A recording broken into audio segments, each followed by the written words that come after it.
मंडळी आज कामानिमित्त मी आणि माझ्या ननंदबाई आम्ही गेलेलो होतो नगरला आणि नगरवरून येता येता आम्ही मध्ये वांबुरी मार्गे गेलेलो होतो. तर वांबुरीला माझ्या आत्या आहेत बरं का ह्या. नमस्कार करा आत्या. नमस्कार. आणि ह्या आत्यांच्या सून म्हणजे माझी बहीणच लागते. तर आम्ही आलेलो होतो आत्यांच्या घरी. म्हटलं आत्यांच्या गोठ्यामध्ये चक्कर मारायचे बरेच दिवस झाले. बरेच दिवस म्हणजे बरेच वर्ष झाले वा चक्कर नव्हता. हे कोणते गाय आहेत आत्या? गिरगाई. गिरगाई केलेले गावराने गिर आहे. गीर गावरान. आत्यांचा गोठा लय आवडला मला. मग म्हटलं चला एक छोटासा व्हिडिओ घेऊ. आत्यांनी शेळ्या पण बरेच केलेले आहेत. हे बघा इकडं पाठीमागे शेळ्या आहेत. हे बघा इकडं चालू आहे चारा खायचं काम शेळ्यांचं. इकडं पण काही शेळ्या आहेत. बऱ्याच शेळ्या केल्या. कोणते कोणते जातीचे आहे? गावरान बोर. आतमध्ये बाहेर नाही यायच्या ना? नाही यायचं. चला आतमध्ये जाऊन बघू आपण. कोणते कोणते म्हणल्या? बोर जातीचे आहे. गावराने. हे बघा, संगमनेरी आहे. बोर गावरान संगमनेरी. संगमनेरी पण शेळ्या आहे का? हो. अरे वा मस्त.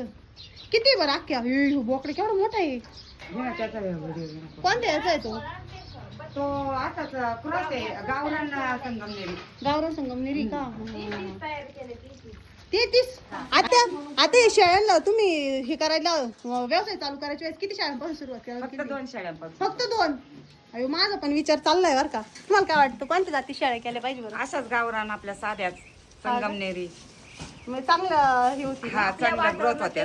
वातावरणामध्ये. आमचं चाललंय पण अजून कसं आमचं आणि शिवायचं लहान आहे. हा, अजून आम्ही कमी चारा खर्चात पाण्यावरती- आपलं बिगर डॉक्टरचं घरगुती पद्धतीने चांगल्या जोपासल्या जातात असं. आता तुम्ही अजून याच्यामध्ये शेळ्यांना चारा काय काय लावेल सध्या?